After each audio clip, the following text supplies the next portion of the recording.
Saludos amigos y amigas, soy Gesmar Martínez. Buenos días, buenas tardes o buenas noches, allá donde te encuentres, pues en cualquier parte de nuestro planeta Tierra, Hispanoamérica o Europa, Asia, allá donde tú comprendas el idioma español. En este video, en este primer video, vamos a hablar sobre la informática de sistemas. Como sabéis, la informática es como la medicina. Tiene muchas ramas. La informática es muy grande, contiene mucha información. La informática, como he dicho, en un símil, se parece a la medicina. Entonces, en la medicina tenemos un cuerpo de ser humano, y en la informática tenemos un computador. Un ser humano tiene componentes internos y tiene componentes externos. Un computador tiene componentes internos y componentes externos.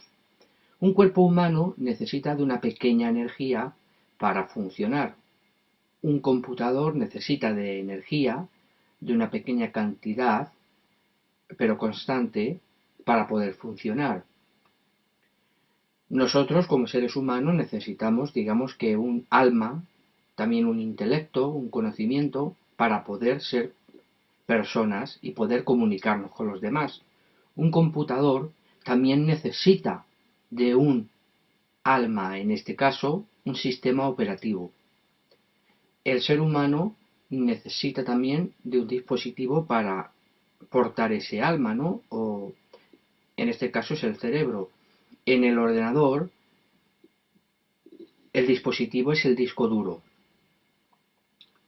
Como vemos, hay símiles entre un cuerpo humano y un computador. Por eso la informática, como digo, es como la medicina. Tiene muchas ramas, entonces es imposible en un solo vídeo explicar todo lo que conlleva la historia de la informática. Pero voy a intentar en este pequeño vídeo hacer una aproximación, porque de lo que se trata es un poco de tener unos conocimientos previos antes de empezar a trabajar con un sistema operativo. La informática, en la historia de la computación, hay una organización y una arquitectura de computadoras. Tenemos que tener en cuenta que a lo largo de la historia, en los antecedentes históricos, en la prehistoria ya teníamos también, por ejemplo, en pinturas rupestres, una forma de, digamos, de computar o contabilizar, incluso también de dejar plasmado, pues aquellos animales o aquella cantidad de animales que eran vistos por estos seres, por estos antiguos seres humanos prehistóricos, ¿no? Si los podemos llamar de esta forma. Con el tiempo, ya allá en China, apareció el ábaco, un sistema de cuentas de madera o de otros materiales para poder contabilizar, ¿no? En este caso ellos contabilizaban diariamente, semanal o mensualmente, pues aquellos productos o materiales o lo que fuera que necesitaran ellos computar, ¿no? Entonces la historia de las computadoras se construye en generaciones y cada una de ellas presenta cambios en la arquitectura física de los componentes que forman este computador, ¿no?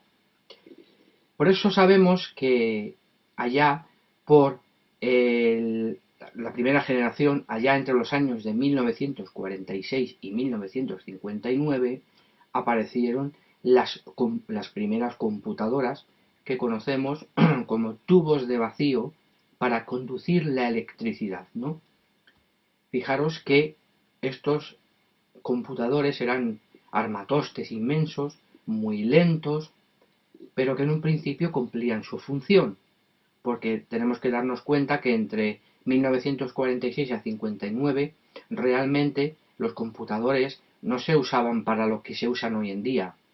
En aquellos tiempos empezaron a usar estos tipos de computadores más bien para censo electoral, para censo demográfico, eh, para cómputo matemático, pues por ejemplo relacionado con la economía del país, o para por ejemplo, hacer un cómputo del Producto Interior Bruto, etcétera, ¿no? Cosas muy concretas, ¿no? Entonces, ¿qué es la computación? Como digo, el ábaco fue el primer instrumento que se utilizó para el cálculo. Lo inventaron los chinos y lo utilizaron los romanos hasta el siglo IV antes de Cristo. Las calculadoras mecánicas, que es lo que podéis ver en la imagen de la derecha, digamos que sería como un ábaco mecánico o una calculadora mecánica. La primera calculadora mecánica fue el ábaco. Fue desarrollada en Babilonia y hasta el 1642 no se desarrolló un ábaco más avanzado. Como podéis ver, la calculadora electrónica, este tipo de calculadoras, ya se empezaron a diseñar entre 1700, si no me equivoco, 1740 o 1750 en adelante, se empezó a hacer versiones, pero claro, como todo, pues habían, habían inventores que no llegaban a finalizar estos tipos de aparatos, tal vez por desconocimiento, tal vez porque no había suficiente información, o tal vez porque no tenían los medios, o simplemente estas cositas eran un gasto, un dineral que no se podían permitir y entonces quedaban en el olvido, ¿no? Este tipo de aparatos. Alan Turing. ¿Por qué vamos a hablar de este señor que nació en Reino Unido? Porque Alan Turing, viéndose forzado por la Segunda Guerra Mundial a intentar ayudar a los pueblos aliados a acabar con,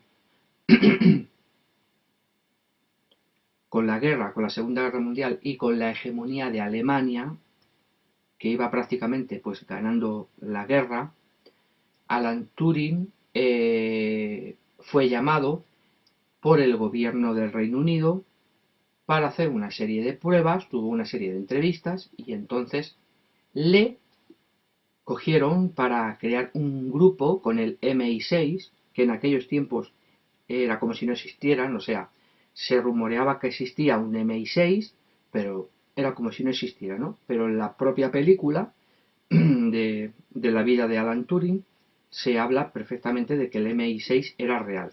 Digamos que el MI6 era y ahora ya lo es, era un grupo tipo como a los hombres de negro, ¿no? O sea, todo el mundo sabía que ese grupo existía, pero nadie se daba a conocer como MI6, sino como MI5. Entonces Alan Turing, con todo lo que pudo, luchando para recibir fondos del gobierno británico para poder seguir trabajando lo máximo posible en su máquina calculadora electromecánica, no olvidemos, esto es electromecánico. Eh, entonces, desde 1945 a 1948, Turing vivió en Richmond, en Londres, donde trabajó en el Laboratorio Nacional de Física, en el NPL, en el, en el que diseñó, en él diseñó el ACE, o ACE, Automatic Computer Engine o motor de computación automática. En 1946 presentó un estudio que se convertiría en el primer diseño detallado de un computador automático. Dice, durante la Segunda Guerra Mundial trabajó descifrando los códigos que empleaban los nacionalsocialistas en sus movimientos militares por todo el continente. Turing se centró en lo que se conoce como la máquina Enigma. Esta máquina disponía de un mecanismo de cifrado rotatorio que permitía cifrar y descifrar mensajes y más tarde fue empleado por las tropas alemanas.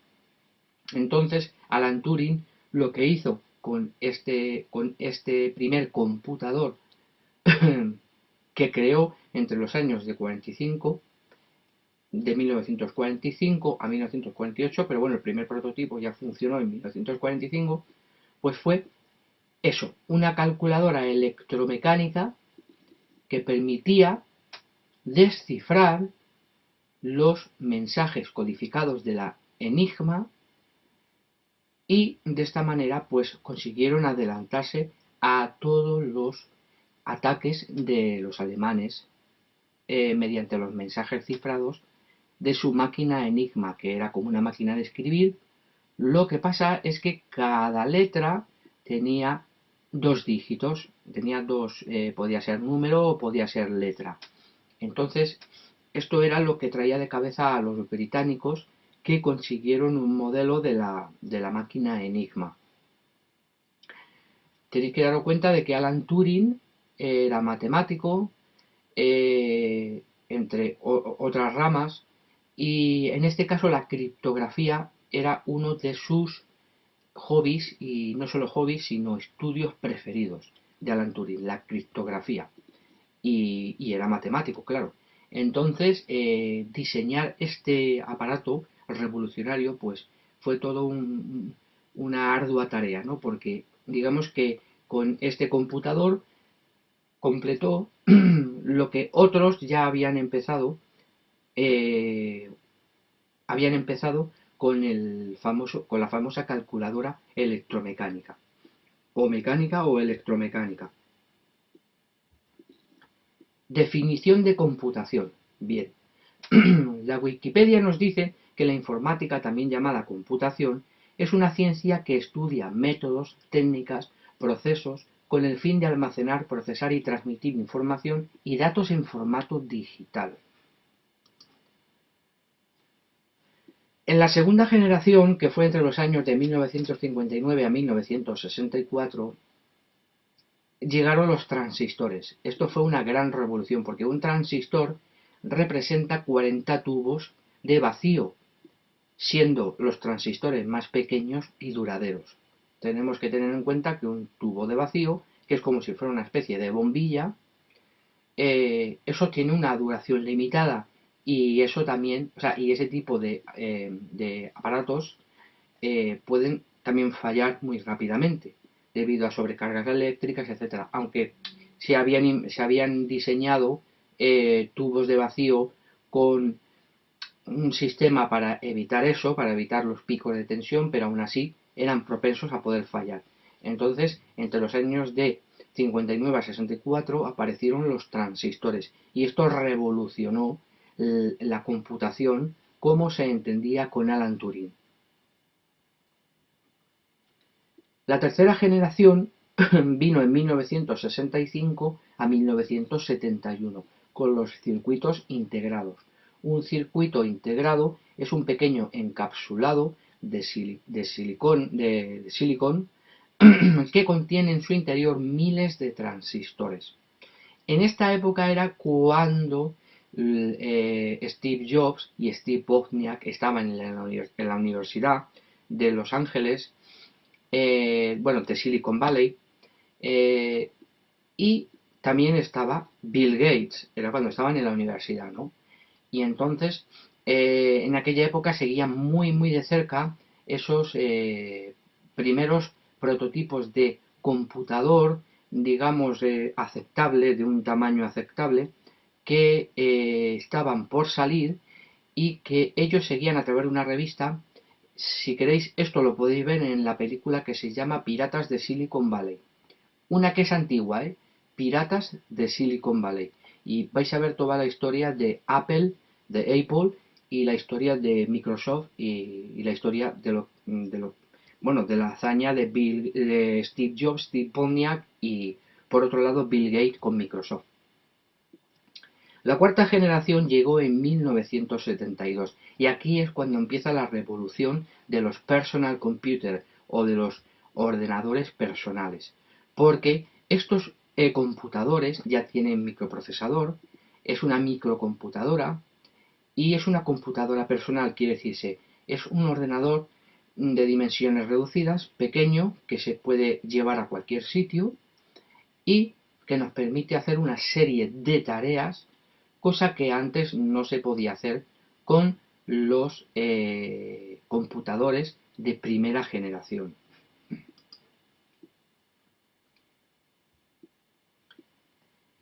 Siguiendo con Alan Turing, tras la guerra, Turing creó una de las primeras computadoras electrónicas programables digitales en el Laboratorio Nacional del Reino Unido. Más tarde, construyó otra computadora en la Universidad de Manchester. Sus estudios en el sistema FISH, máquinas de teletipos codificados que fabricaron conjuntamente Lawrence Electric y Siemens and Halske, ayudaron al desarrollo posterior de la primera computadora programable electrónica digital llamada Colossus, que fue diseñada por Max Newman y su equipo. Aquí tenemos tipos de computadoras. Tenemos un servidor, tenemos un equipo de sobremesa y tenemos un portátil. Vamos a ver que estos tres conceptos de computadora han ido evolucionando desde el año 1972. En el año 1972 se empezaron a crear unos primeros prototipos de computadores portátiles, pero mayormente eran unos cacharros que eso no había quien los llevara. O sea, eso era como llevar una vaca en brazos. Entonces, la historia, digamos, de la computación comienza con Alan Turing. De hecho, Steve Jobs eligió la manzana con la bandera de la LGTB, o sea, con la bandera del lobby gay. De hecho, nació allí en los Estados Unidos en los años 70, porque sabemos que Alan Turing no le gustaba a las mujeres. O sea, Alan Turing sí estaba con mujeres, ¿no? Cuando quería, pero Alan Turing era amanerado, le gustaban los hombres. Y eso también le trajo problemas en Reino Unido. Fíjate, me voy a morder la lengua en el aspecto de que quería decir un taco relacionado con Reino Unido, pero después de lo que Alan Turing hizo, fue maltratado y vilipendiado por estos señores del Reino Unido. Entonces, como digo, Steve Jobs tomó el logo de Apple y el nombre de Apple, manzana, por la manzana que tomó. Supuestamente dice la historia que Alan Turing, ya cansado de todo lo que había hecho y de que nadie le reconocía nada y que encima, por ser homosexual, pues le estaban haciendo la vida imposible, dicen que un día pues tomó una manzana que tenía veneno y entonces falleció. Entonces Steve Jobs decidió ponerle el logo de Apple como una manzana mordida y con los colores de la bandera del lobby gay en los Estados Unidos, que luego con el tiempo, digamos que por presión de los inversores de Apple y tal, decidió seguir con la manzana y la manzana mordida, pero ya sin los colores de la bandera del LGTB, ¿no? Para no decir o para no dar a entender que los ordenadores Apple son para personas homosexuales, no. Los ordenadores Apple son para todo el mundo. Y entonces hemos ido viendo la evolución de los colores de la manzana, ¿no? De hecho, yo ahora mismo este vídeo lo estoy grabando en mi Apple de 27 pulgadas del año 2010. Entonces, la quinta generación llega en 1983, con procesamiento en paralelo mediante arquitecturas y diseños especiales y circuitos de gran velocidad, manejo de lenguaje natural y sistemas de inteligencia artificial. Daros cuenta que en el año 1983 ya empezó una revolución total de lo que es el personal computer. ¿Por qué? Empezó esta revolución porque ya en el año 83 tanto IBM como Apple eran de las dos marcas que más ordenadores personales vendían en el mundo. Luego llegarían las compañías de clónicos que empezarían a crear ordenadores no de marca, sino que imitan al de marca, entonces eso rebajaría mucho el precio. Mirad, por ejemplo, en el año de 1990 yo tenía un vecino que compró un ordenador IBM con un disco duro que, si no me equivoco, tenía 20 megas, 20 megas, un disco duro de 20 megas, tenía, creo que eran 8 megabytes de RAM, 8 megabytes de RAM, 20 megas de disco duro, monitor a color, y era uno de los IBM más potentes en 1990. Y ese ordenador le costó al padre de mi vecino, el padre de mi vecino, que también es vecino, claro, cuando me lo dijo yo me quedé asustado. Le costó 700.000 pesetas ese computador, solo por tener pantalla color y solo por ser de IBM. 700.000 pesetas. Pero claro, en 1990 ese ordenador era muy potente, pero claro, hoy en día con los ordenadores que tenemos y las capacidades que tienen y la velocidad que tienen para toda la multimedia, claro, ese ordenador ahora mismo es como una especie de troglodita comparado con nuestros ordenadores.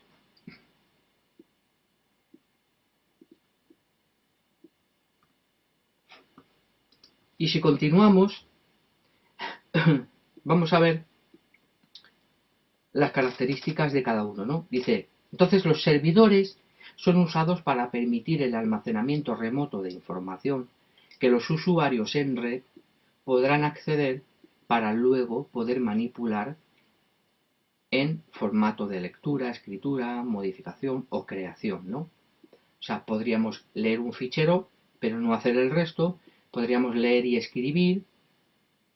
O sea, cuando decimos escribir es entrar dentro del fichero y añadir o modificar o cambiar y guardar. O modificar, ya estamos hablando de modificar lo que es el fichero. O crear, decir entro a tal directorio y voy a crear un fichero. Entro a tal directorio y voy a crear un fichero. Entonces, ya sean ficheros de texto, imágenes, ficheros de audio o de vídeo. La consulta de una intranet de navegador web o más modernamente hoy en día Internet en lo que es la World Wide Web.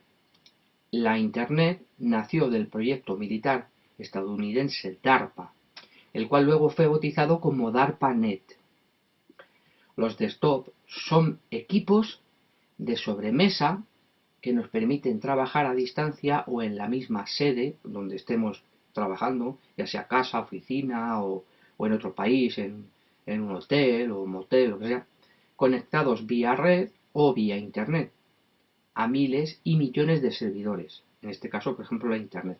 Pero puede ser por la extranet o por la intranet de la empresa, o sea, puede ser por internet o por la extranet. Cuando decimos extranet e intranet nos referimos a la propia red de la empresa. Yo puedo tener una red mía propia interna y luego tener internet. Entonces, si estoy fuera de la oficina, me conecto a la extranet. Puedo hacerlo a través de una VPN, que es una Virtual Private Network, o sea, una red virtual privada que contrata la oficina, la empresa, con la compañía de servicio de internet o telefonía. Y cuando digo intranet es que yo me conecto a la intranet pero desde la oficina, desde dentro. Y un portátil es un computador que nos permite trabajar en cualquier sitio, aunque no tengamos conexión eléctrica, porque lleva su batería portátil, y con su conexión a internet o por Virtual Private Network, por VPN. Y lo importante es, después de todo esto, después de ver tipos de computadores, servidor, desktop, portátil, principios de la computación, sistemas operativos, ¿qué sistema usar? O mejor dicho, ¿qué sistema operativo usar? Esto es muy importante. Lo que pasa es que en el tema de los sistemas operativos pasa lo mismo, ¿no? Cuando nació cuando se empezó a estandarizar ya los primeros personal computers, los primeros computadores personales, en los laboratorios Bell y en AT&T ya estaban trabajando en un sistema operativo que en su momento conocimos como Multics. Entonces, en esa época, entre los años de 1970 a 1980 vimos florecer dos sistemas operativos conocidos como Multics y Unix. ¿Por qué he puesto Unix el primero y más vistoso? Porque Unix fue un sistema operativo mucho más avanzado que Multics, que al mismo tiempo permitía trabajar como multiusuario y que permitía hacer una serie de tareas que Multics no podía realizar. Entonces, digamos que diseñadores de Multics luego se terminarían pasando a Unix, y todos los desarrolladores de Unix en Los Ángeles, en Silicon Valley, bueno, en Los Ángeles, en los laboratorios Bell y en AT&T, diseñarían el sistema Unix, conocido también como System 5 o POSIX. Entonces de aquí luego nacerían otros Unix propietarios. Entonces, uno de los sistemas más utilizados en computadoras en los Estados Unidos fue Unix, y de Unix luego nacieron diferentes compañías. Luego aparece Microsoft Windows, la versión 1.0 y 2.0 en el año de 1985, pero como Microsoft nace como sistema operativo con ventanas, que ahora hablaremos, pues lo voy a dejar para lo último. Multics fue uno de los primeros sistemas operativos de tiempo compartido y tuvo una gran influencia en el desarrollo de los posteriores sistemas operativos. Hablamos de 1969. Tenemos que darnos cuenta que en esa época el concepto de personal computer lo trajo Apple. Si nos fijamos en este tipo de computadores, aparecieron una serie de computadores que nada tenían que ver con el concepto de Apple. Apple diseñó todo. Diseñó placa base, diseñó pantalla, diseñó teclado. Bueno, esto lo hizo Steve Wozniak. Diseñó la carcasa, el formato de lo que hoy conocemos como personal computer, como ordenador personal o como PC. Pero otras compañías se dedicaron a fabricar sus conceptos, y si nos fijamos, la mayoría llevaban teclados de máquina de escribir electrónica. Quiere decirse que era como si hubieran cogido una máquina de escribir electrónica y la hubieran convertido en un ordenador, digamos que en vez de sacando la información por papel, pues la información aparecía en la pantalla. Entonces, tengamos en cuenta que en un principio no se ejecutaban comandos en el sistema, sino que se tenía que programar ejecuciones. Entonces esto nos recuerda un poco a Fortran, nos recuerda un poco a Basic, a Pascal. Bueno, aunque Fortran y Pascal es más programación, pero por ejemplo Basic no. La línea de comandos típica de un Unix, de un Multics antiguo, Unix, pero en este caso Multic, porque Unix está basado en Multics, pero Unix es mucho mejor, por eso ha tenido ese boom tan grande desde los años 70, pero había que programar ejecuciones, comandos, cosas. Con Unix ese concepto cambió. Había una shell con una serie de comandos y esos comandos ya te hacían el trabajo. Tú no tenías que programar un comando para que hiciera tal cosa, sino que tú ya llamas al comando y te devuelve lo que tú le hayas indicado con el comando. Y una serie de parámetros, ¿vale? Dependiendo de lo que vayas a hacer. Entonces se usaban terminales tontos. ¿Y qué quiere decir lo de terminal tonto? Pues que este tipo de aparatos no tenían disco duro, porque en aquella época todavía no existían los discos duros. Ese concepto de disco duro no existía. Los ordenadores tenían memorias, tenían chips encapsulados de memoria, donde se guardaba la información para lo que es el acceso a un servidor. Entonces había un servidor y luego de él conectaban, por ejemplo, 5 terminales tontos, o 4 terminales tontos, o 3, dependiendo. Entonces el sistema operativo venía con una licencia para 3 equipos, 5 equipos, lo que pidiera el cliente. No existían los disquetes, no se habían inventado. Los disquetes no se habían inventado ni los de 5 1/4 ni los de 3,5. No se habían inventado disquetes. Pero si os fijáis en aquella época, en la serie de televisión de Gene Roddenberry, en Star Trek, ya estaban dando pistas de lo que se iba a fabricar en aquella época. En la serie Star Trek ya se usaban computadores parecidos a los que estaba diseñando Apple, o iba a diseñar Apple. Enseñaron unas especies de tarjetas, como si, o sea, de tarjetas, de datos, como si fueran las de 3,5, no 5 1/4, 3,5. Entonces, en aquella época no existía lo que es el personal computer como nosotros lo entendemos. Vino de la mano de Apple. Y como digo, si veis la película Piratas de Silicon Valley, vais a ver la vida, vais a ver lo que es la biografía de Steve Jobs, Steve Wozniak y Bill Gates cuando nació Microsoft, cuando nació Apple y nació Microsoft. Y vais a ver todas las peripecias, ¿no? de lo que tuvieron que hacer pues para llegar a día de hoy. Como digo, entonces no tenían disco duro, no tenían disquetes, esto todo iba por encapsulados de silicio de memoria. Y entonces cuando tú arrancabas este ordenador, este terminal tonto, te aparecía el prompt y te pedía usuario y contraseña. Tú conectabas porque el administrador te tenía que dar de alta en el servidor como usuario, con tu usuario y tu contraseña para poderte conectar, claro, al terminal tonto. Perdón, al servidor.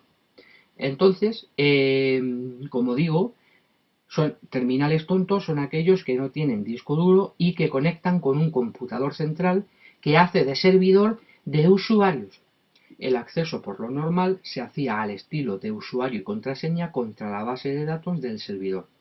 El sistema era de solo texto y no tenía ningún gestor de ventanas al estilo por ejemplo, de Unix o, como yo he dicho aquí, de Linux, ¿no? Podía haber puesto mejor Unix que Linux, pero bueno, eso da un poco igual.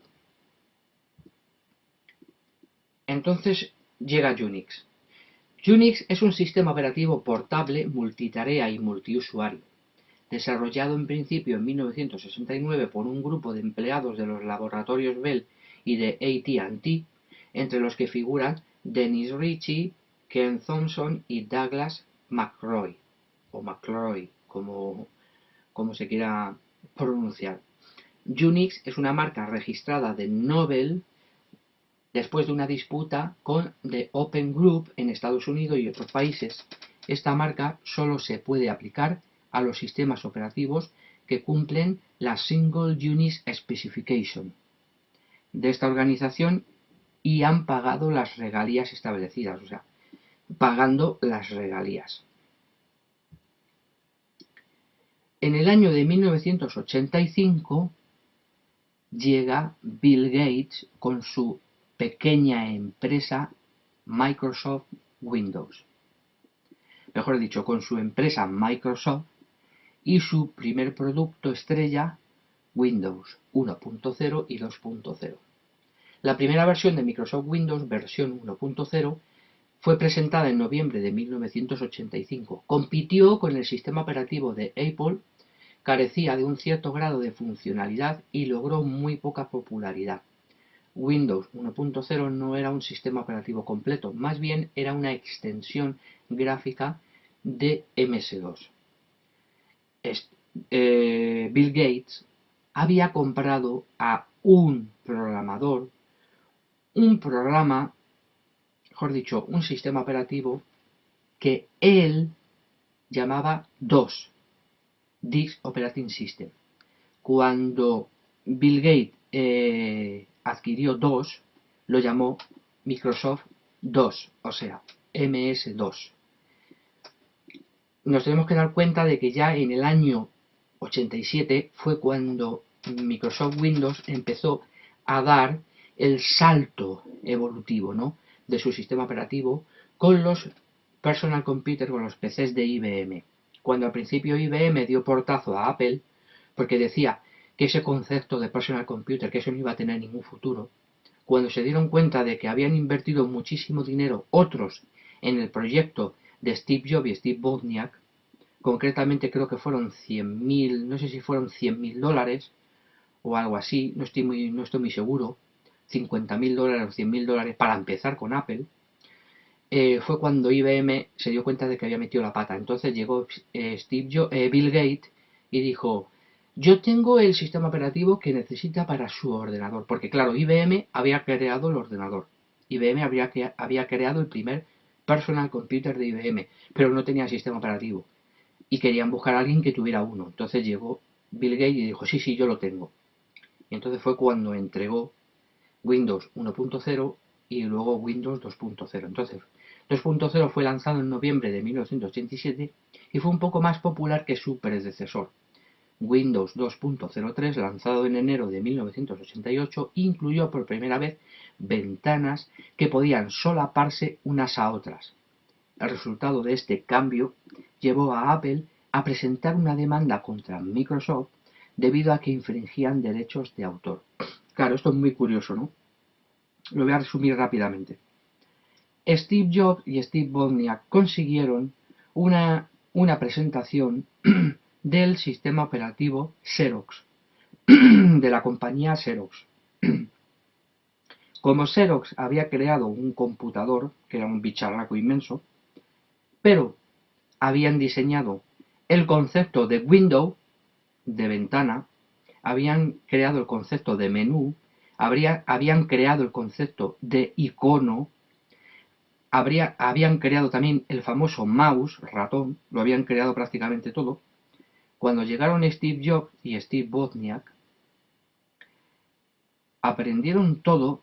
Como son muy avispados, rápidamente cuando llegaron a Apple ya habían diseñado una imitación del sistema operativo Xerox. Lo habían diseñado todo y se parecía. Xerox no quiso demandar a Apple porque habían mucha gente importante y habían invertido mucho dinero en Apple. Entonces decidieron vender los derechos a Apple y entonces Xerox continuó como compañía dedicada a tema de reprografía, de fotocopiadoras, etcétera, ¿no? Pero dejó lo que es el concepto de computación de informática. Entonces, claro, es gracioso, en la película que os digo, se dice que Steve Jobs tuviera una entrevista con Bill Gates cabreadísimo porque le había imitado totalmente el sistema operativo, cuando fue precisamente él quien les había hecho la 1314 a los de Xerox. O sea, imaginaros. Entonces, si os fijáis, este concepto, que es el que nosotros recordamos de Apple, de su personal computer, de su primer PC de Apple, tú dirás: ¡ay, esto es Apple! No, es que Apple puso de moda esto, pero vosotros estáis viendo la pantalla de un Xerox. Esto es la pantalla de un computador Xerox. Y si os fijáis, el concepto ahí está. Ya había iconos de disco duro, iconos de carpeta, iconos de documento, las ventanas, los scrolls de arriba abajo, lateral, o sea, todo, todo, todo. O sea, esto fue una revolución para la informática. Pasar del solo texto, pasar a lo gráfico. Entonces, ¿qué diferencia hay entre Unix y Windows? ¿Ventanas o sin ventanas? Claro, eso es muy importante. Si tú vas a ser administrador de un sistema operativo, en este caso, por ejemplo, Unix o Linux, no necesitas ventanas. Sí, puedes tener ventanas para algún tipo de servicio que te requiera tener entorno de ventanas. Pero si tu servidor va a ser para lo que va a ser, tú te vas a manejar siempre en modo texto. Y de hecho es mejor manejarse en modo texto para una buena administración. Aunque a veces, como digo, puede ser que necesites el modo ventanas, no solo texto. Entonces Unix nació, perdón, ahí hay una errata, nació como un sistema operativo liviano y sencillo de usar en modo texto. Xerox fue más allá del concepto de solo texto, creando el primer sistema de ventanas, con un rudimentario desktop. Además de los icónicos iconos, valga la redundancia, ¿no? Valga la redundancia. Steve Jobs y Bill Gates fueron avispados y consiguieron mediante argucias engañar a Xerox para lo inevitable, el plagio o imitación de lo que conocemos hoy en día como desktop.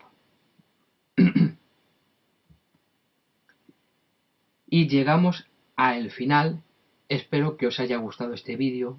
Si queréis profundizar bien, os pido que volváis a ver el vídeo para entenderlo bien. Y en el próximo vídeo veremos cómo trabajar con sistemas Unix, Linux. Bien, ¿por qué no vamos a ver Apple y por qué no vamos a ver Windows?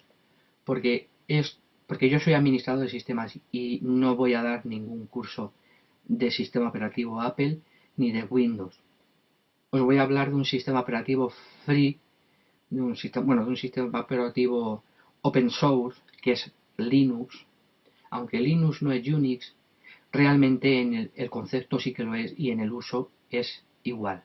Es gratuito y le podéis sacar mucho partido. Por eso os espero en el próximo video programa y vamos a ver el sistema operativo Linux. Un saludo y gracias.